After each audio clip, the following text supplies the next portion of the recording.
But this should also hint maybe slightly at what he wants to lane with, because of course, you don't really pick Coddle unprovoked in current meta. And again, not a hero that has any lockdown, which is again a little bit of a concern right now for DogChamp. But Ravens, exact opposite side, they say, we want damage. They've got damage, and damage it is. And they pick up the Void Spirit, a Oh, combo and a counter that we haven't really seen get picked up too many times versus the Invoker. But of course, in lane, can't really do anything. You just always assimilate to dodge the EMP, so the Cross Wex build doesn't really end up slowing him down all too much. And then once you get Ags, another hero that just gives you somebody to play with. Like it a lot. the exact kind of hero that Yengo Flow is going to be able to just be so incredibly active and aggressive on, which is the style that really seems to suit him best at this point. So we'll see if DogChamp can really do anything to try and deal with that, because the support duo looks kind of locked in already. Okay. Monkey King pick coming out for the DogChamp side. Not a bad selection here, but still do have some concerns for DogChamp in terms of the lockdown, because Boundless Strike is nice, but it's pretty tough on the cooldown, that's for sure. Yeah, and I know, I think something's up here. This is not good enough of a Monkey King game to warrant this. And of course, Hmm. versus Beastmaster, you've got the Hawks, you've got the tree cutting potential, you've got the boars in lane that eventually just force you out. I don't want to say that we need to see a role swap already, and Stonebank has played Monkey King for before, but yeah, even Ravens, yeah, something is up here. Somebody is playing a hero that they shouldn't be, and it's Italiano Gangster's hero. This almost makes me think that now this is going to be a Yarn Monkey King or something, or maybe even just a Yarn Snapfire and then an offlane Hmm. Monkey King, because yeah, something does not feel right, and Ravens feel it too. If they're moving Yara into the monkey, I think you hit it with the second one. It's got to be the snap that then shifts to the core, because you can't move Keeper of the Light mid. You've already got an Invoker, and I don't even really know what Cuddle 3 looks like. May not even really be possible. So if DogChamp are doing something, it's going to look a little bit weird. But as you say, Ravens not willing to get caught by surprise at this stage. So the Alk ban looking pretty good. At this point, though, well, I don't know. What else are you really afraid of if they are, in fact, going for another Stonebank hero here?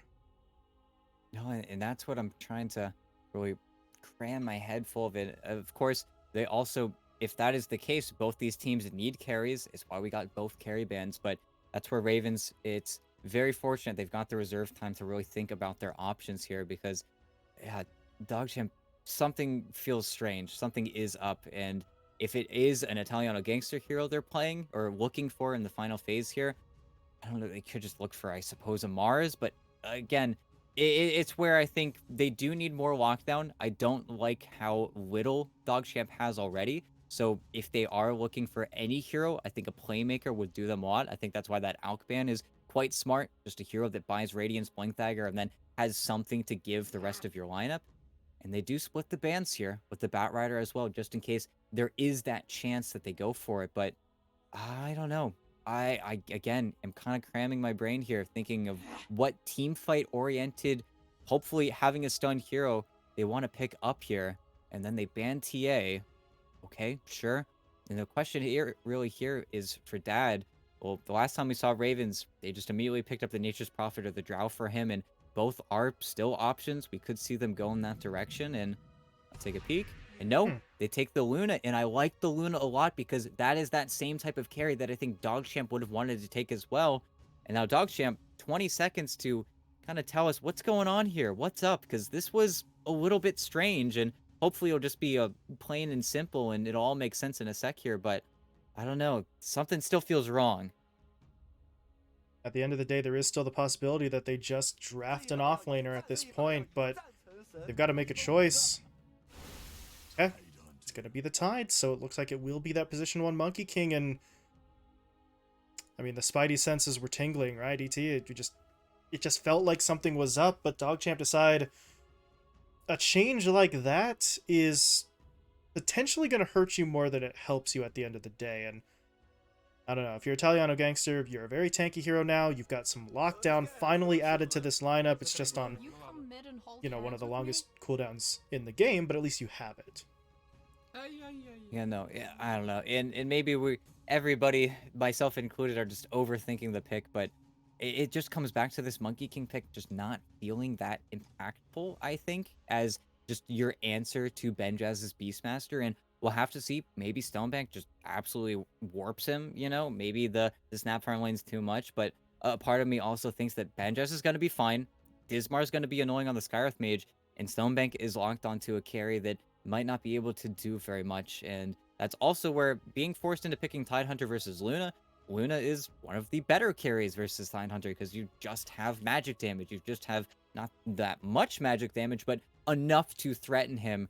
And that's where I think there might be some problems here. Not to mention, you didn't really get a combo with the Keeper of the Light either. It's, what's going to come out? You're going to gush spam? You're going to spit on him? It's just doesn't feel like there's that same level of cohesiveness, even though I do like that they picked up another big lockdown hero, which is, again, something that they were severely lacking until this point. But I just hope that they can make enough plays and stick it out in some of these lanes here, because a part of me does just really like what Ravens have.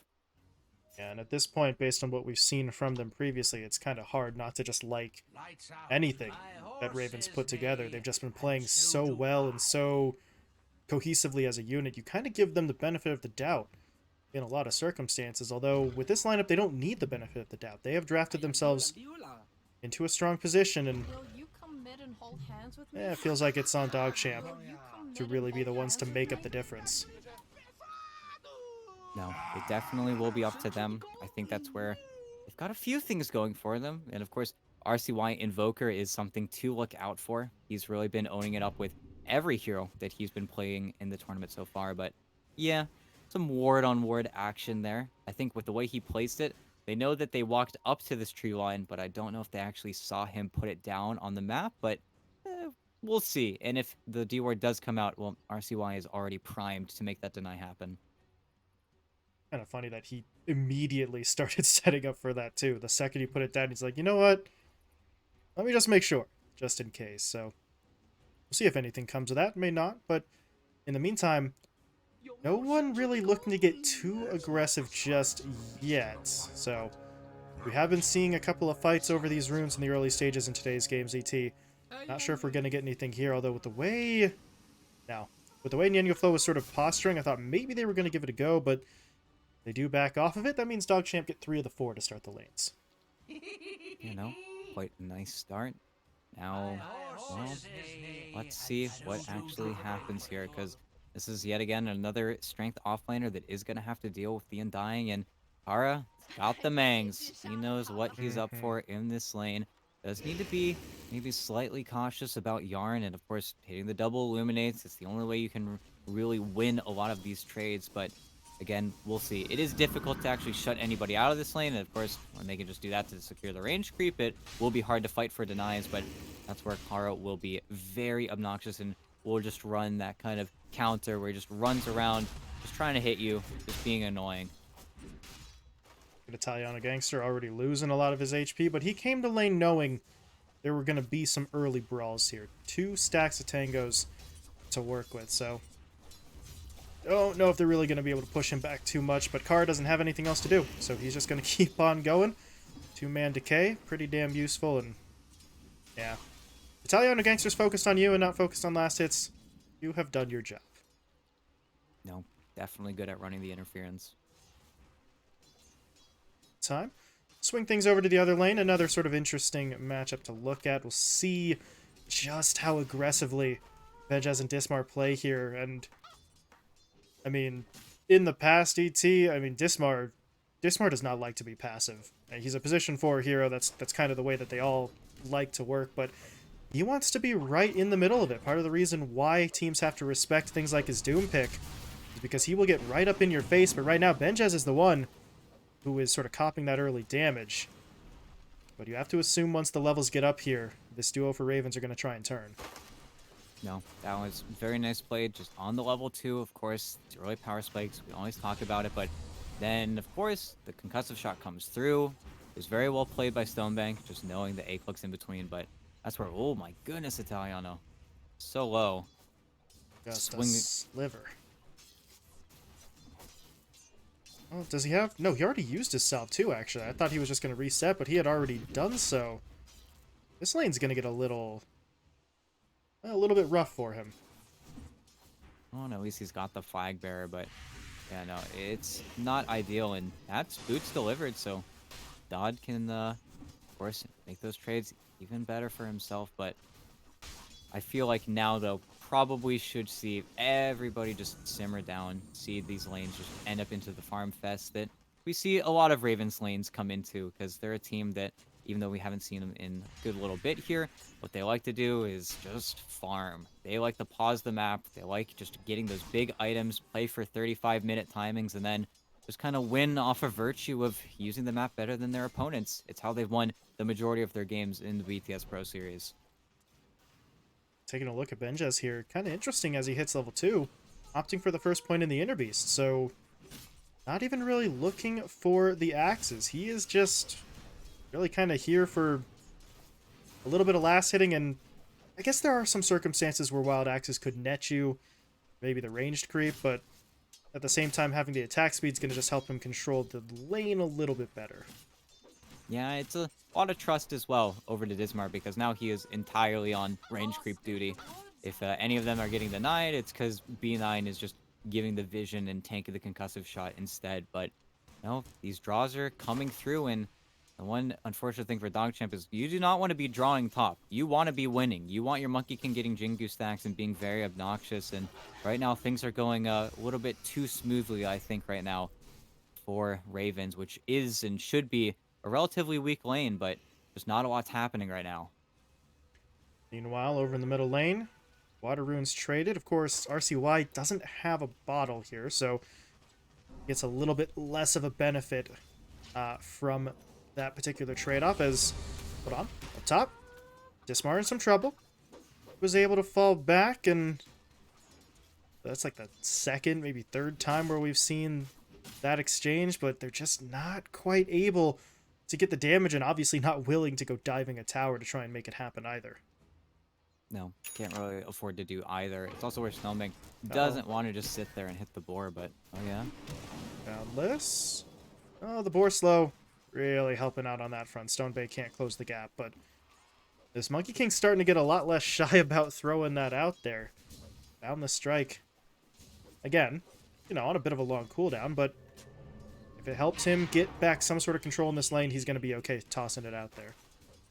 Yeah, and with how close these lanes are, it's where you do think about your mid lane, think about that level 6 timing on the Void Spirit, where you just get your levels and then immediately just start running around the map, where that is going to be your turning point. It's where, as well for RCY, he has to run around and basically chase the Void Spirit. Otherwise, Nengoflo will have a very free time. Not to mention, RCY is also going to want to get aggressive, but no Earn Rush for him. He's actually, I think, looking for treads, which is a little bit different for Boss Flex Invokers. Just not the same build-up. Could also just look for the early Witchblade, but it's definitely different. Yeah, not quite what we're used to seeing, so I guess we'll wait and see. I mean, the Urn doesn't really do him much good in terms of farming, so maybe that's the sort of more macro-oriented play. Meantime, support coming up here to try and fight for the rune, but Yaren did kind of see... did kind of see the Void Spirit coming, so he just backs off, and Dismar on the other side takes the DD rune just because his teammate was nowhere near it.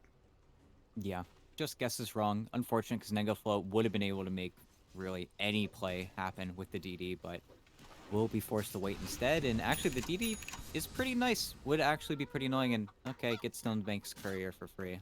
Yeah, that's what a DD will do.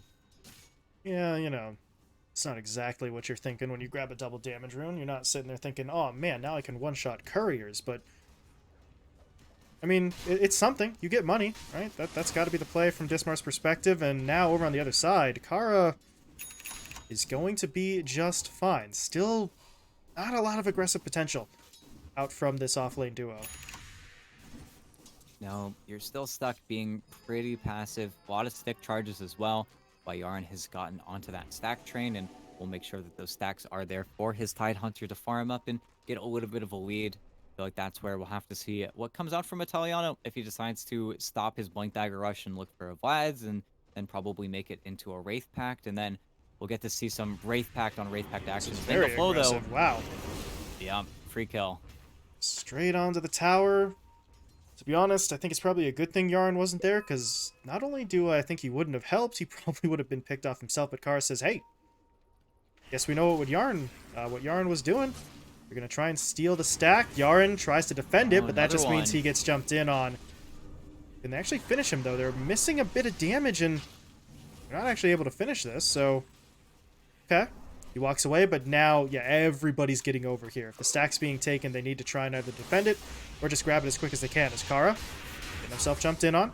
Italiano Gangster will find the kill, and overall, you know, that isn't too bad if you're DogChamp. You do lose a decent bit of that stack, but you killed Kara. I believe B9 was able to finish off the tombstone, so you got a little bit of gold off of that too, and it's just a bummer that the Tidehunter didn't get the full stack like he wanted. Yeah, but you still have the Ancient Camp to think about, I suppose. But okay, Yarn getting greedy. Yeah, just dies to a single Resonant Pulse and Astral Step. And then, because Kara died, refills his mid bottle. Very nice, standard stuff coming in here. But I do want to see whenever RCY decides to get active, and looks like he will just decide to go for the Witchblade this game. So no Midas Rush, no Urn into Vessel, as we talked about earlier. Even though you are versus an Undying, just being a little bit more selfish with his damage, perhaps. But I do want to see him get aggressive, or at least try to counter out Nengo Flow's next rotation, because the Void Spirit is the one tipping the scales right now. Yeah, and without the Urn, you might be missing a little bit more in terms of your ganking potential, but that doesn't mean that you can afford to just ignore doing that entirely. So we'll see where he looks to go and when he looks to make his move, because right now, just kind of sticking it to the middle lane. While that's happening, look at Ravens. Moving into this north side jungle. If Stonebank gets caught, this is not going to be good, and there's the jump in. Already at about 2/3 of his HP maybe off of the camp, and they just clean him up. Yeah, and that's where high ground vision, Hawks, it's where the Monkey King does not feel nice versus Beastmaster, at least once this mid game gets started here, but it's also where Stonebank is just looking for a Midas, because that's gonna be his choice. But with the Helm of the Dominator completed, didn't even have to use the Roar there, so his top tower will die. And okay, a little bit of a smoke here, but a smoke pre-10 minutes, you don't have those Mortimer Kisses. It's where I wonder if they're overloading just a little bit here, but they're trying to connect onto Dodd, and with the way it broke, is going to connect. It's going to be the cookie stun too, but that's the full combo. They need more. Dodd's just kind of holding his ground. The Gush does come in though, but look at this TP. No, the TP doesn't come in.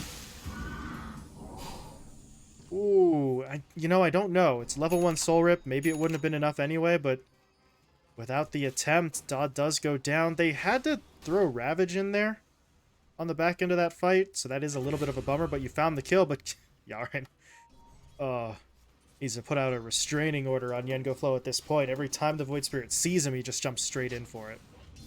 Yeah, and got a little bit of revenge there.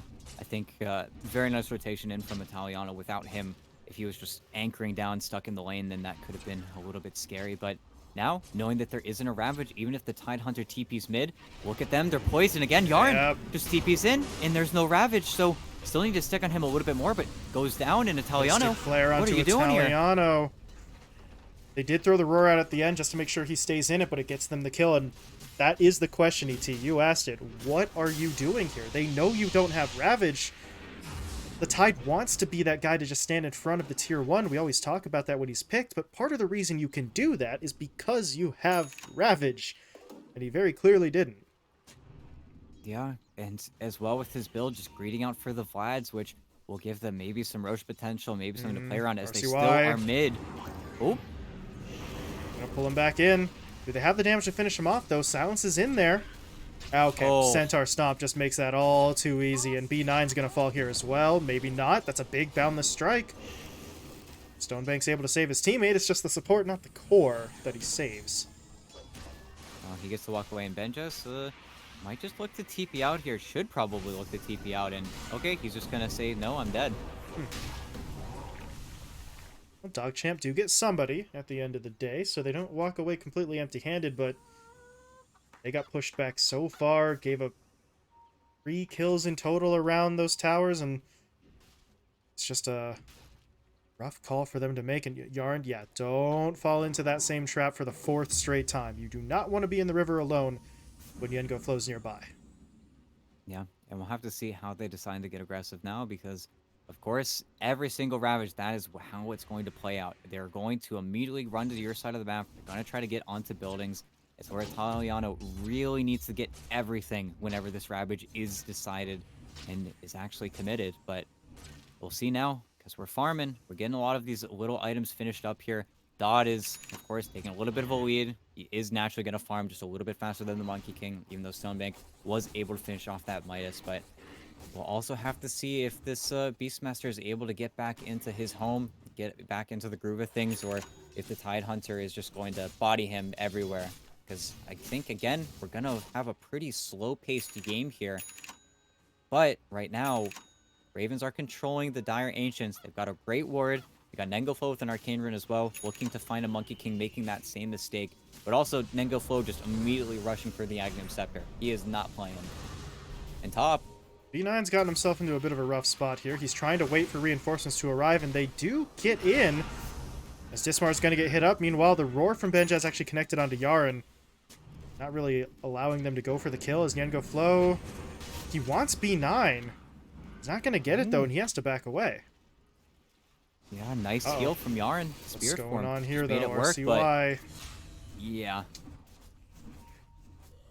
Well, a price still has to be paid at the end of the day. Unfortunately, that's a price that sucks for DogChamp, because the kill that you got was onto Dismar, who is not worth as much money as an Invoker. No, definitely not. As well as maintaining this river control, they're going to scout out a DD now, so Nengoflo assuredly is going to have enough damage, and with your Invoker going down, then Luna retreats to her side, and then farm is still being made, and there's a huge Ancient stack as well for Dad to rotate into his triangle once he feels like he can take it, and he could probably take it right now, but there's also so much farm getting shoved into his face that why not? There's just more money everywhere. Somebody's got to utilize those Ancients eventually, though, so we'll probably see that from him, but Stonebank, same place, same timing. Another smoke during the daytime, and they will break here, but sits on a tree and saw them, and yeah, actually connects with his teammate's smoke, but dodge that out. Very nice. Can't afford to get taken down too many times here, as Ravens do now back themselves away, and looks like Dodd is sort of angling over towards that stack. Just finished off his Manta. BKB queued up next, and if he can take this entire stack, it is going to really give him some progress towards that item pickup. But while that's happening, Yard is dangerously close to the enemy. I think he scouted this out a little bit, though, so this play is initially onto Italiano, but he's got Ravage. He could turn. There's going to be the Ravage deployed into the Cookie Stun. And Nengoflo does get taken out. Dismar was able to kill Yarn, but that's not the trade that Ravens wanted. And now with the kisses coming in, Kara may die too. Gush coming in. Sunstrike. Didn't really hit there, but they'll still find the kill. No, barely off the mark, and I think, of course, they're just walking underneath this high ground ward placed by DogChamp, so the team fight is already kind of shattered at that point, but also, I don't know, the Luna just was not able to connect with the Tombstone, so there's no real threat of that Eclipse coming through, or at least not with the Luna dying beforehand, so yeah, spread themselves out pretty thin and then get punished for it, but that's also where Nengoflo is still looking for his Aghanim Scepter, so the Void Spirit will be able to make maybe a more conceded effort the next time around, but a Wraith Pact finished up from Italiano, an item that, as we always say, is a game changer. Just reduces so much damage in these team fights as well, and probably makes it so that way Nengoflo doesn't have enough damage to at least burst your supports, so very nice from him. Big pickup, gives him that sort of tanky anchor kind of play in the middle of these fights that DogChamp really do kind of need, because they've got damage. They just need someone to sort of stand around and use as protection. So, well, see what they do moving forward. They're still a minute out from having Ravage back up, but be able to make something happen. In the meantime, well, we just kind of keep having these spikes in activity, right? But outside of those spikes, everybody goes back to farming. Us looking for these items. Benjaz, is he done with the Dom? Or the Overlord, excuse me. Yes, he is, so that's bringing out to him right now. Got some boots, too, just so that he's not walking around at the slowest possible move speed the whole time. But Kara Well, Kara kind of wanders a little bit too far forward here.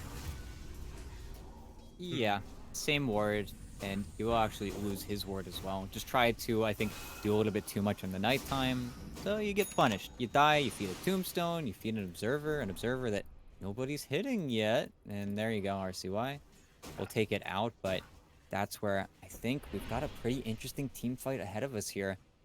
Flow is probably going to sell his Clawing Blade, or sells something to try and get this point booster just a little bit faster, but now with the Overlord completed, with Wraith Pact completed, I think Ravens are the ones to probably look to force their opponents into this Roche fight, but this is also something that they've done, again, in a lot of their games. They wait for Dodd to have a BKB, they wait to have one of these creep items, and then they force the issue where they drag DogChamp off of their side of the map to come and contest them on the low ground. But we'll see if that plays out here. It's good sentry coverage, so they're going to see the Hawk coming through, and the smoke is completely scouted with the Ags. Nope. They're going on to RCY as fast as they can. They get the double silence in onto him, but not able to actually finish him off just yet. And there's going to be the Ravage deployed. Yengo Flow does get hit. Benja's caught by it as well, but where's the follow-up? No one else is here.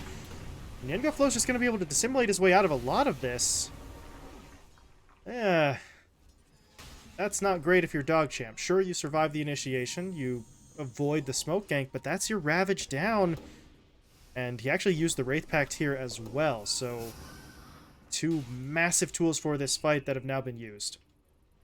Yeah, and with that, I think immediately they're still trying to greed out and wait for the Luna to have BKB, so they have absolute confidence, and you'll probably need the BKB to just make sure you don't get the tornado underneath you and then zoink away the Aegis, but no, they say, let's go, force it. They've got the additional damage from Lunar Blessing as well for the rest of the lineup, so this is dying real quick, and you are stuck in this position. B9's looking for a play, but I don't know if this is really going to happen. There's the tornado as well, so Dodd can just sit on the Aegis now. He can just go for it. Well, Italiano tried to get the Wraith Pact in there. It is technically going to hit at this point, but now the fight is breaking out. Italiano Gangster is in some trouble. B9 dropping low as well. They're going to be able to finish off the snap first. Kara may go down here as well, but there's going to be the Eclipse into the pit. Italiano Gangster will fall. And the Luna grabs the Aegis. Now there's a problem. DogChamp went pretty damn close to the pit. Now they need to somehow find a way to get away from it. Not really sure if it's going to work out for them. There's going to be the silence into the slow, into the Remnant. Yengo Flow picks up the kill. B9 bought back. Okay. That's unfortunate. Oh, they're just feeling desperate, but then they use pretty much everything. They cannot close the gap on the tomb. And, you know, some people might say, oh, well, why isn't Stonebank there? There's a Hawk, there's Tombstone down, you get your tree cut, the game's over. I don't think there's any chance he channels the Wukong's command in that situation. So you don't have a carry for the most important Roshan fight, and you don't have a whole bunch of your ultimates. So Ravens, they just find their moment, and it just looks great from them. Question is, what do they do now? It looks like, really, in the immediate future, they're just going to look for this tier 2 top, and a hell of a push they've got. Luna plus Beastmaster. This is not very fun, and Italiano Gangster trying to run some interference. He's already up here on the wave, but I don't know, I think this tower's just going to get beat up. Yeah, he'll do his best, but by himself, I'm not sure there's too much he can do, but he's not going to be by himself for long. B9's here. Yarn just TP'd in. There is RCY coming up from the south as well, but still feels like they need the full 5-man to really do much of anything here, so it might still be a sacrifice of the tower, and well, now I have other questions, because if you weren't going to commit for this tower defense, why are there 4 heroes up here?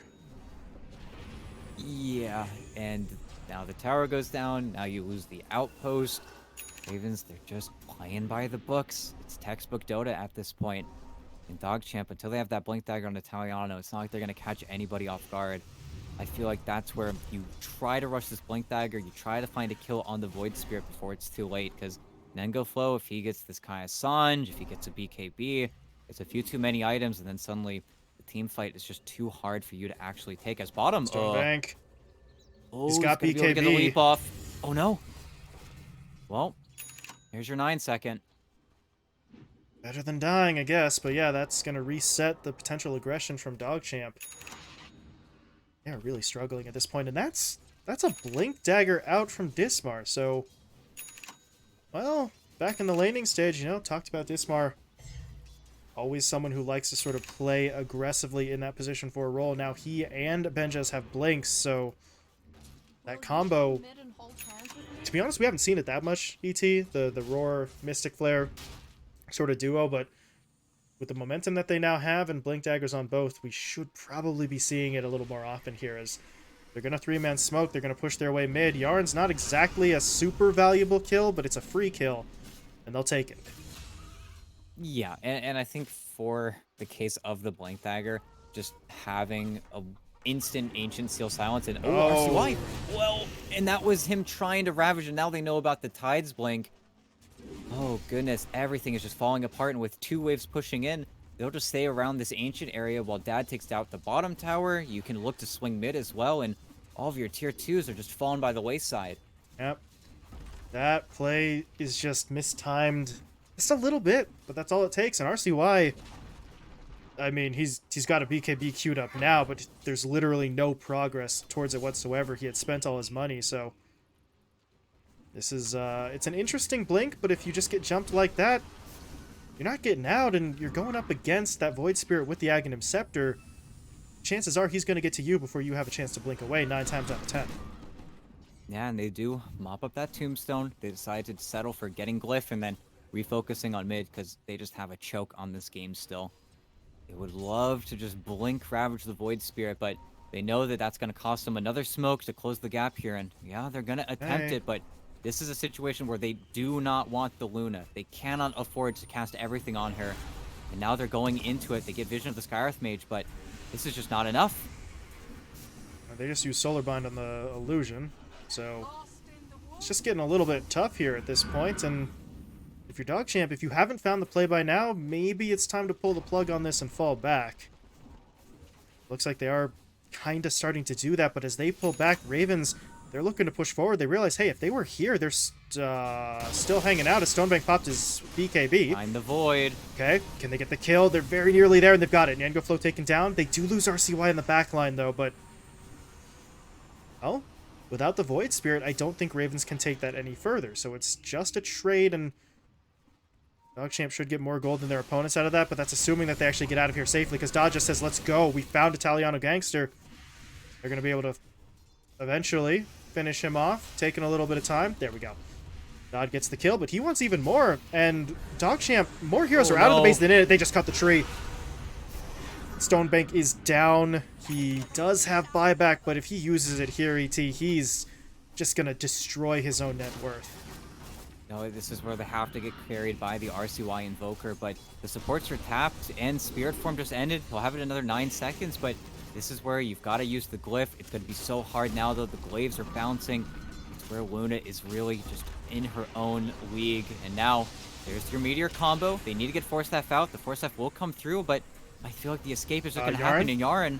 So far forward, but there you go. Manta's out. He has to retreat. He might not be able to stick around for the racks. It's getting scary, and yeah, the racks will survive with the Tidehunter coming back up, but Nengo Flow is also here. So if you don't have a BKB, watch out. You could feed right now and then just throw immediately everything away, because there's no room for error. You don't have Glyph. You can't die on your side of the map right now versus Luna. And Yengo Flow has a haste rune bottled up here as well, so if you are going to leave the base, which DogChamp are currently doing, you have to be so unbelievably cautious, so wary. Of course, there's a bit of good news for them. The Void Spirit went all the way down to the bottom lane, so they should know he's not in a position to immediately jump them. That also means, though, this bottom lane is going to start pushing up to your tier 3. Yeah, and, well, just means that the pressure is immediately back on. There's also a Silver Edge on Dodge, so if you just kind of pedantically just walk up, think you're okay on the Tidehunter, you could just get Armor Roared and Bursted, and then there's no Ravage in the fight, but okay, here we go. This is also a reset, though. You're getting BKBs on the Beastmaster, so then Benjaz could just stand up with Dodd in any situation. There's just not enough physical damage threat right now to really make anybody on the Raven side scared of DogChamp. And they are in the triangle now without the Luna, and once you actually see the Luna show top, then maybe it's going to be a little bit scary. But also check this out. Dodd is baiting his illusion, who they think is the real hero, while the real hero is top. God, I hate Dota players. Sneaky plays. Don't know if it's ever really going to matter, but if you catch DogChamp and, you know, they make the jump, and it could get you a team fight, or this could happen. That's just Italiano Gangster straight up dead. Gone like that. Mystic Flare does a lot of the damage. Yengo Flow handles the rest, and that is a tie dead with no buyback. And you don't have Ravage for 40. They're going to try and move in on Akara anyway. They do manage to get the kill, but here comes Dodd into the fight. Yaren's going to get blown up pretty quickly. Not actually dead yet, but he's not the target. They're trying to get onto RCY. Can Yengo Flow catch up? Well, he can. He gets another silence in, but he doesn't have the damage to finish the job. Gonna be forced to retreat. B9. That I'm not sure they knew you were there, but he's just gonna try and throw out the ult. Wishful thinking, trying to go for that kill. Ooh, and oh hey, well, there you go. Kill onto Dismar. Not bad, not bad. And they do have to be careful mid though, but this is a little bit of a bait. Benjo's just got his BKB, so they actually can't kill him all that easily, but well, the supports both go down. You don't lose that much on DogChamp either. Italiano Gangster gets the respawn and gets to maintain a little bit of normalcy here, as well as almost being strong enough to kick them out of their triangle just yet. They're trying to inch forward, but there is still the threat of just being underneath the Hawk. And Kara, again, gets a little bit too far forward and will just go down for free as Dodd. They're going to make the fight happen, though. Yep, they're looking to push their way in here, or maybe not. Yengo Flow does actually back out with the Assimilate, rather than committing all the way in for it. Dodd didn't actually want to pull the trigger there. He did have an angle in. The Eclipse was at the ready. They thought it was a little bit too risky. Now, though, they are pushing forward. It's all going to be a matter of who they can actually find. Italiano, I mean, they've proven they're able to kill him off pretty quickly, but I don't think that's the guy you want to start the fight on. And Ravens, they don't know about the Roche just yet, but DogChamp scouted it out, so they know what the stakes are, but honestly, if Raven's smoke ends up being a bust, they do just go right back into the pit. And here we go, smoke on smoke action. They weren't able to clear that ward, but oh, you've got to be terrified if you're DogChamp right now. You do not want to walk into this vision. And again, Ravens don't scout out the Roche just yet. They don't know about it, but with the Ford Spirits walking in, now they're going to check. Well, DogChamp, what do you got left? It's about to be daytime. Do they have one more smoke? They do on Bloody 9. So this is going to be probably your big moment to turn this game around or fall even further behind, because I don't think you can survive another Luna Aegis push, as Satanic finished on that as well. No buyback on the Luna, so if you get her once, then maybe this would be your opportunity, but Ward Sentry plays. Pick up the tree. Ravage comes in, trying to save the day, but it's not enough. Stonebank's already dead. Buys back immediately, looking to TP to the outpost, but while he does, Destroyer, he's going to get destroyed. RCY taken out. And ET, this fight may already be over. Italiano Gangster's trying to get away, but he is slowed up by just about everything in the book. Yeah. Wow. That's it. GG called, and, well, didn't get to see them for a couple of days. ZT Ravens more than make up for it. Solid showing here in Game 1 as they prove why they're really one of the top teams in the event so far. Yeah, and I think now, I don't know what it was with that Monkey King pick, but something fell wrong. I don't think Stonebank was necessarily pushed to his limits either ban-wise. Just end up going for a hero that not only doesn't feel good, but I think is almost a ruiner in the draft. It just means that there's not really that much to play for, and playing against the big dog in the tournament, you can't afford mistakes like that in the draft. But yeah, I don't know. I wish I could ask somebody about that Monkey King pick, because I'm just over here scratching my head. Even if the lane was a little bit favored for the Monkey King, and of course, a little bit favored, it's Monkey King. It's gonna be favored versus a melee offlaner, at least a little bit, but just wasn't able to shut out Benjaz in the slightest. And then you play in a game where you can't get a Wukong's command ring off ever. It feels like you need a Blink Dagger on the Monkey King to just follow the tide into the room. But yeah, no, unfortunate set of circumstances. But hopefully Game 2's draft is a little bit better, because that was just, I don't know, game losing. Yeah, they just didn't have anything to work with on that one. But,